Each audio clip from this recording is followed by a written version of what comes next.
Chapter 19. Here's what happens when they know who you are. It changes, everything changes.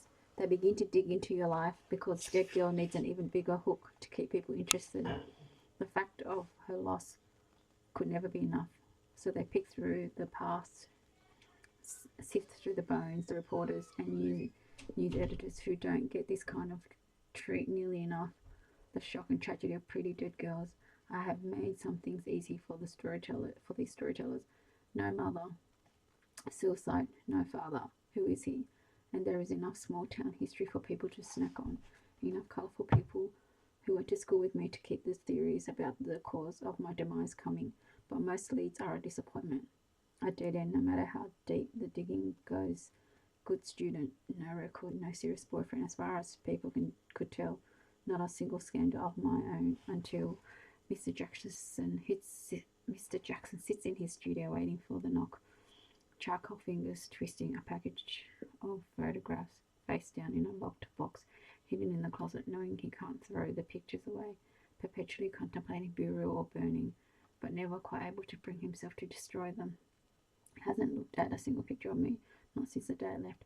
When he came home and found the house empty, cooled down, mind cleared, he went from room to room, searching for me, intending to apologize, to say that it didn't matter now, that we could finally go out into the world together, discovering the money and his mother's Alicia's gone. His terrible words from early in the day echoing, assuming I had gone up to the lake with Tammy, and knowing we could never get back what we had. He sat on the bed and cried when he realized what he'd lost, just like he sobbed again on the day, some 2 months later, when my name lit up every television and computer screen across town, like a girl Alice brutally murdered in New York City. No longer able to pretend, I had simply stopped calling. No longer able to hide the truth from himself, he finally let himself imagine a stranger pouring out my skin, saw him breaking me open and leaving me there on the rocks for somebody else to find. Mr. Jackson, not the only person to wade into the muck of my life, but the only one to know the softness of my skin, the tender flesh, the way I dissolve like snow. He is certain he will never look at those pictures again, never revisit the honesty, the beauty he had inadvertently preserved. But he knows too they are a ticking bomb, a catalogue of his mistakes, just like he knows inevitably the knock will come. Still, when they show up at his door in their dark blue uniforms, with an apple ounce and guns tucked, he is unprepared. Sits on that small, shoe-covered couch, shaking. Just a few questions. Not a suspect. Might be able to help with the investigation if we could just. And the female detective, her eyes taking in the books on the crates, the painting, the core of his body. What was she doing here with you anyway? The lies come easy. She was a troubled young woman.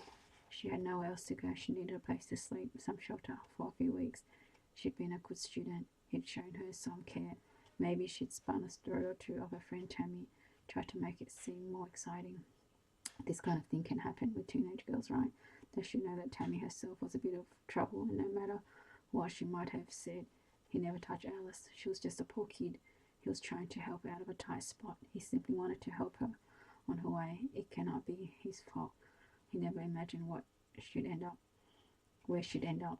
Ruby started running again. Josh's message, just as she was feeling her way towards him, has set her spinning for the first time. She considers what she should have said to Ash all those years ago when he told her he was engaged. Sees a different version of herself, where she went home alone after the first trip with him, bemoaning timing and missing opportunities. Another almost in her life. What if she had been that woman instead, one strong enough to walk away no matter how intense the pull? It does not necessarily feel good to ignore Josh's text to shut him out, but she knows this temporary discomfort is nothing compared to the pain ahead if she falls for another man who can't decide. Besides, he lied to her, hadn't he? When she said divorce was a kind of death, that's when he should have told her the truth. That's when he should have said he was technically still married. Because omission is a lie too. She knows that too well enough. She's angry at Josh for being dishonest when she thought she had found someone who valued the truth. This makes her upset with Lenny and Sue too. She's certain they knew he was still married and certain they should have told her when Sue had Lily shared the facts of her own divorce, and Lenny talked about romance all the time. How is it possible that Josh's wife never came up in conversation, not once? In quieter moments, Ruby knows she's being unreasonable. That separation is not the same as marriage, but it's not exactly an ending either. So she lets herself feel the sting of betrayal, decides she wants nothing to do with any of them right away. Right now, it's not only Josh's messages that she leaves unanswered as the weeks go by.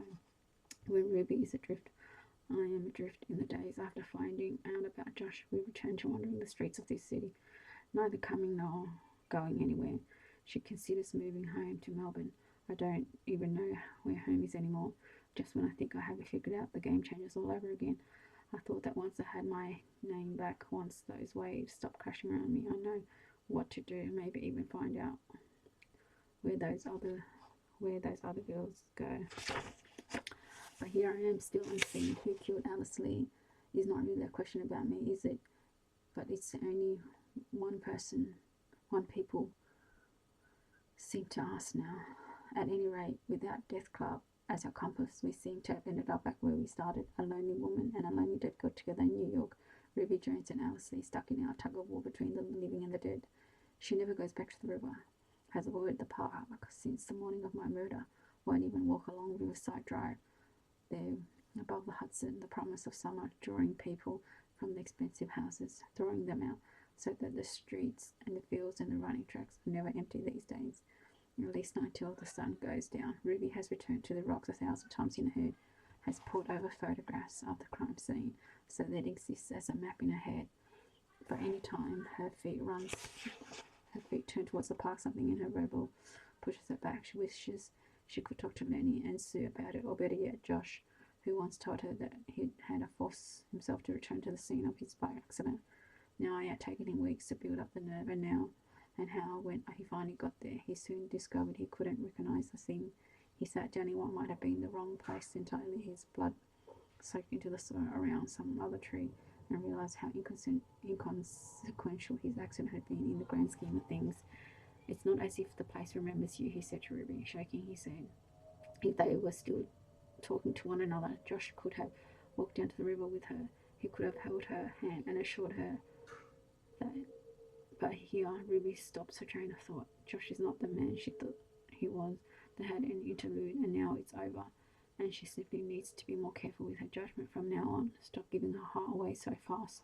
Why do people, the good ones, always seem to blame themselves when someone deceives them? Seems to me when that happens, the bad guy gets away with more than just the obvious crimes. Perhaps it is her current isolation so soon after she thought she'd find her people. Maybe it's a way to evict Josh from her head to think about something else today. Or perhaps it was merely a matter of time and inevitability, whatever it was. On this Tuesday in late May, 6 weeks to the day after my murder, Ruby finds herself back in Riverside Park. The grounds humming with people now running, and cyclists and skaters rolling past signs on metal poles that flap ads for the Twilight movies and sunrise yoga class starting soon. I would have loved this place in summer. On this sunny day, as Ruby cuts through the upper levels of the park and heads down to the waterfront, her recollections of that early stormy morning feel more like a movie than a memory. Dank tunnels and dead ends have been replaced by dappled trees, families strolling, dogs on leashes. Following the river, the running trail is more like a freeway today, people moving fast and slow, back and forth. It seems impossible to Ruby that she had once been down here all alone. Her head moves left and right, taking every benign mark as she passes. Nothing looks familiar in the sunlight. It is like she has never been here before. It's not as if the place remembers you. The morning Ruby found me, the park had pressed down on her, closed her in. Now it all looks bling bright, water slopping towards New Jersey on her right, sports fields and banks of stairs on her left. The park is wide open and sprawling, postcard perfect. It's not until Ruby comes to the exact place, not until she bends over and puts her hands on the metal railing, just like she did that morning 6 weeks ago, that her body protests, reminding her in a rush of adrenaline and heart constriction that there is no movie in her mind. Instantly looking down at the water, she's back inside the reality of what happened here. The sky cracks and cars swoosh swoosh overhead. Rain soaks through her, pulls in her eyes, and there is a girl face down at the water's edge, not getting up, not turning over when Ruby shouts at her. She remembers the body being picked up, carried out from under the path, remembers her bride and the pale of naked legs, sirens flashing, the bright colours behind her eyes, silver foil wrapped around shaking shoulders, men with gloves on searching somewhere amongst these middle image. Josh suddenly appears, and Ash too, as confusing and disorientating to her senses as it is to remember finding the body of Alice Lee. Ruby is trying to breathe through these jumbled memories when a man comes up beside her and offers a friendly smile. Nice spot down here, isn't it? He said, so tall and broad-shouldered that for a second he blocks the sun. Ruby blinks at the vastness of him. He is wearing neat shorts and a polo top, and he smells of something woody, expensive. His eyes are bright blue, sparkling as if this spot isn't nice at all. If it is the place Ruby found the body of Alice Lee, this man is at least something clean, fresh, separate from the horror. It might be nice to forget for a moment, she thinks, almost desperately, to ignore what she knows about this place. Ruby turns away from the river to face him, turns away from Josh, from Ash, from me. I should have known she'd do that eventually. It is pretty special. Yes, she says to the blue-eyed man. Well, what is that accent? He shoots back at her, coming closer. Ruby tries to widen her smile. I'm Australian. I guess I haven't picked up the New Yorker accent yet. And so it begins. He asks her how long she's been in the city, tells her he lives in the neighbourhood, and asks if she likes this part of town. As they talk, Ruby can tell the man is well looked after, from his tan skin and bright eyes to the inconspicuous designer labels stitched everywhere from his shirt to his shoes. Those straight American teeth dressed in her worn-through money gear. She does not miss how he glances at her body between sentences, assessing her too. I'm not bothering you, am I? He asks at one point in the conversation. Not at all, she says, and almost believes that it's nice to have someone to talk to. Would you like to join me for coffee then? He asks. I've always thought about visiting Australia, and I'd like to ask you some questions about it. Ruby feels a heart patter of weariness, gets lost in the desire to forget where she is, what she knows. Sure, that would be nice, she responds. And before she has time to think better of it, she's following the man to the crowded patio, small cafe, taking the seat he holds out for her. His name is Tom. He tells Ruby he works in finance just down on Wall Street, and his style of conversation is breezy, brash, so that she only has to nod at his commentary or answer his questions directly, rather than come up with something new or interesting to say. As Tom chatters away in this fashion, Ruby finds her thoughts drifting to Death Club, missing the way her new friends listen as well as they talk. There is so much she could tell them, especially after coming back to the park today. It is a week since she learned about Josh. At first they sent messages about the next meetup, which she didn't reply to, then individual ones to her, and now the unanswered messages have stopped coming, and Ruby is unsure how to reach across this newly created divide. Something she fears has been irretrievably lost in the distance. Josh's revelation has opened up between them. She's sipping at her latte, trying to put Death Club out of her head once and for all, when Tom puts down his coffee cup and looks out across the water, appears to weigh something up before he speaks. You know, Ruby, our girl was murdered here in the park just a few weeks ago, back in April. Ruby feels her cheeks grow hot. I did know that, yeah. Tom is still staring into the distance, his eyes squinting against the sun. Such a terrible thing to happen. And it's usually so safe around here. I only bring it up because you said you were in here in New York on your own. He turns, looks into her eyes. As a woman on her own, you need to be careful, Ruby. They want you to be grateful when they show off their care in this way. Ruby understands this, and she bristles at this man's concern, no matter how well intended she thinks it might be. I'm careful enough, Tom, she says. Her smile stopped half mask. Most women are actually. I can only assume Alice was trying to be careful too. I wouldn't say being alone in a city park in the dark is careful. Tom responds, an arc in his voice as if Ruby has offended him. But then he sighs, shakes his head. Sorry, what could I know about such things? And what it's like to be a woman is just, I have sisters, nieces, and I feel sick thinking of anything like this happening to them. At any rate, Tom shakes his head again as he reshuffles his thought. What a terrible conversation to have on such a nice day. Tell me more about why you decided to come here. Like I said, I always wanted to go to Australia. I think Sydney first, then, and he is back to his sunny side up conversation just like that. for Ruby somehow. The spell has been broken. He knows about the murder. There's no way he wouldn't. When it's still all over the news, she had hoped she could escape it, even for an hour. But what did she expect coming down to the river like this? She scolds herself for her optimism, even as she feels the sense of prickling unease return. Tom, so light and breezy just moments before, now settles on her skin as an irritation. How can he be so blithe, so unaffected by things going on around him?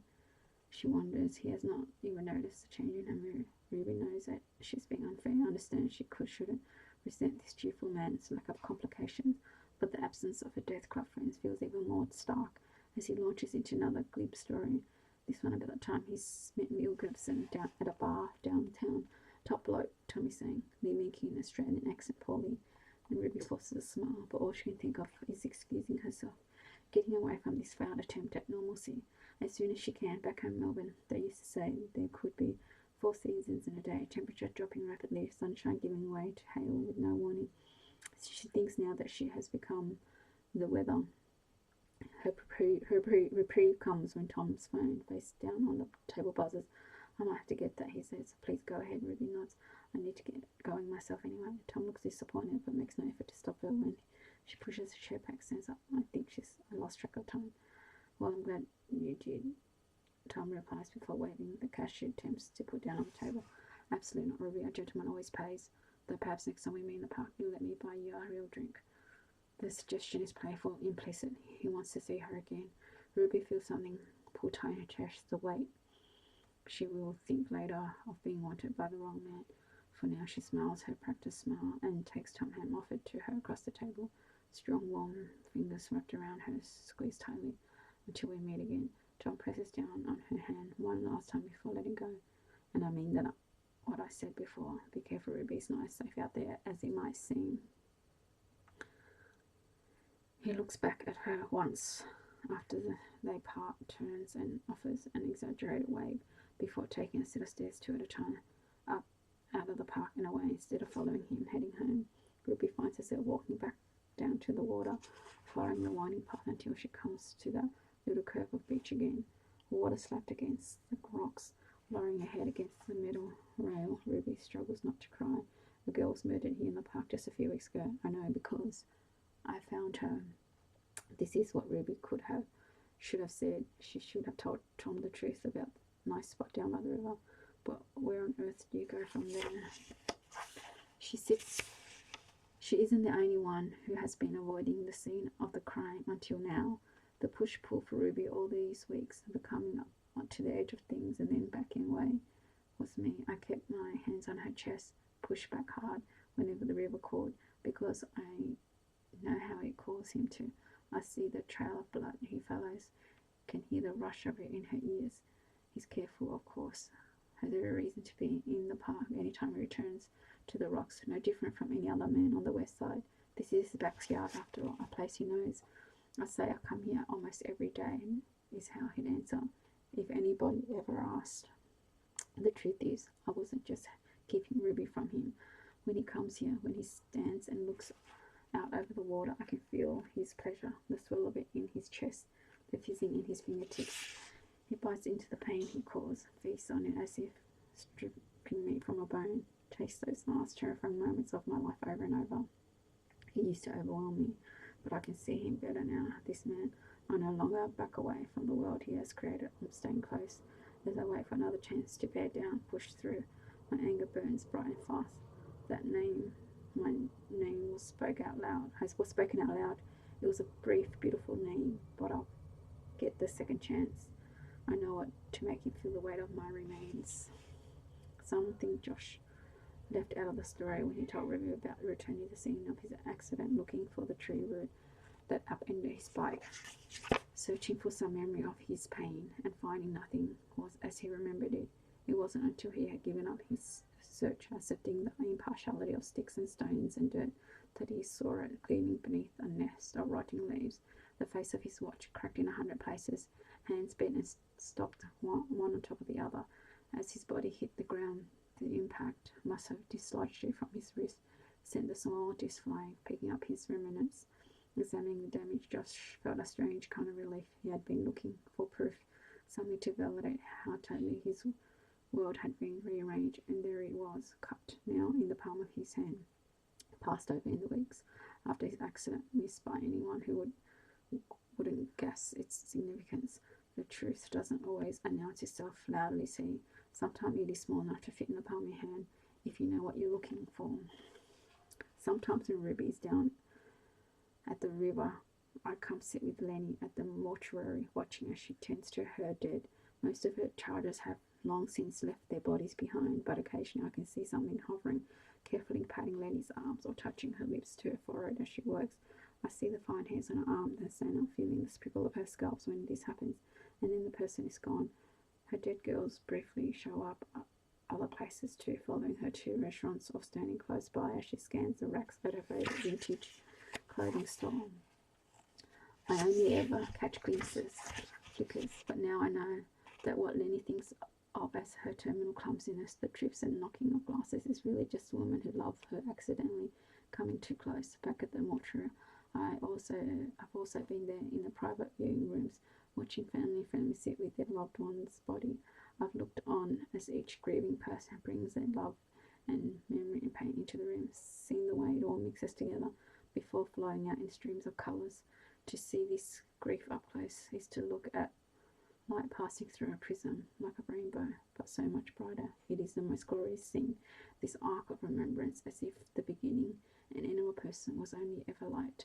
The living cannot see this, of course. They get busy with whatever it is that picks them off the floor. Soon enough, grief is replaced by other emotions: anger, despair, disbelief, resignation, all the tools it takes to survive. But the first mix of colours, that fusion of grief, lights up the room. It illuminates the dead, and it reminds us we will never be forgotten. We get to leave our light behind. Watch these private, poignant moments unfold. I understand something else too. It matters who remembers you. The people who knew me remain distant from one another. They each carry around their own unshared memories of Alice Lee, as if I was many things or nothing, depending on who you ask. Ruby has tried to bring all those pieces together, bring me into focus, but she can only get so far with her resistance and a dead girl as her guide. Maybe this is why I'm still in that tug of war between the living and the dead, because I am no less broken into pieces than when Ruby found me down there on the rocks. They're learning some things, piecing together the story of a girl called Alice Lee as best they can, but there are still so many gaps. What would they say about me if I filled in some of those gaps for them? She once posed for pornographic pictures. She had an affair with a high school teacher. She let the old man she lived with buy her things. For this, she couldn't sleep after calling Mrs. Jackson one last time.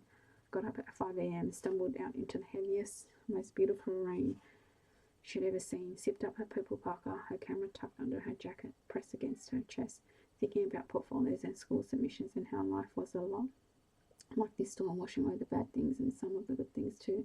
But that was okay, because there was so many good things to come. And then some man with his series of bad days and disappointing mornings approached her as she tried to take pictures of the storm, and he was angry when she wouldn't look up or wouldn't engage with him. He watched her set up those photographs of the river and the rain, and felt all those bad days swell up in him like a balloon, until he released the pressure through his fists, through her fingers, coming down hard on this young woman's body, puncturing her as if she were the one who needed deflating. He was angry that she did not smile, angry at her dismissal when his cigarette went out, when he asked if she had a light and she shook her head no. He said she was being rude, and it wasn't only the sky cracked through when he bore down on her with his righteous indignation.